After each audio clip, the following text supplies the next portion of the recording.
Hello प्यारे बच्चों, मैं आशा करता हूँ कि आप लोग खुश होंगे और अच्छे से पढ़ाई कर रहे होंगे। तो अब आप लोग देखेंगे अध्याय 3 बहुविकल्पीय प्रश्न 2, दो चर वाले रैखिक समीकरण अध्याय 3 है, जिसका बहुविकल्पीय प्रश्न 2 शुरू करने जा रहे हैं। तो अब आप देखिएगा दूसरा प्रश्न क्या है। रैखिक समीकरणों के एक युग्म x माइनस वाई बराबर 8 तथा 3x माइनस 3y बराबर 16 दो समीकरण है, हलों की संख्या होगी।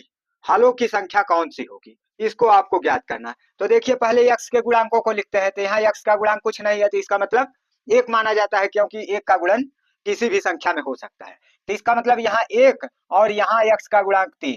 तो इसका मतलब a1 बटा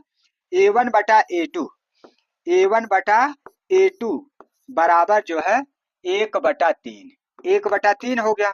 अब फिर निकालते हैं b1 बटा b टू। तो b1 बटा b टू, तो b1 बटा b टू यह y का गुणांक होता है। तो यह जो है इसके सामने कुछ नहीं है, तो एक माना जाएगा, और माइनस है तो -1 हो गया। इसका मतलब b1 का मान -1।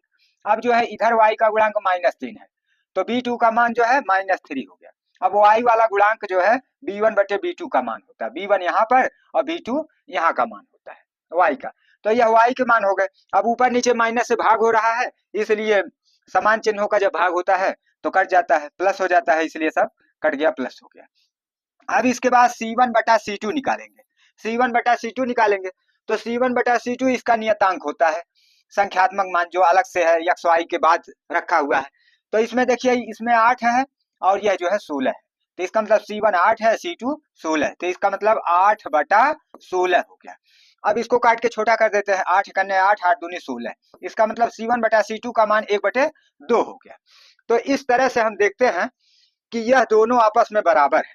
इसका मतलब a1 बटा a टू बराबर b1 बटा b टू के है।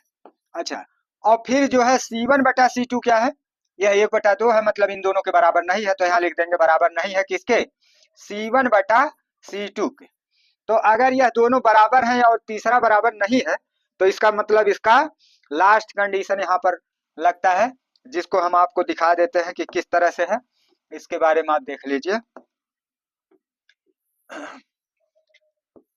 ये कंडीशन है जिसमें कहा गया है कोई हल नहीं है, कोई हल नहीं है। इस तरह का अगर कंडीशन आता है तो कोई हल नहीं है।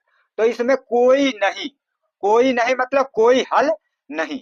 तो इसका बी पार्ट वाला विकल्प सही उत्तर होगा। तो इसलिए इसका बी पार्ट सही है, दूसरा का बी पार्ट सही उत्तर है।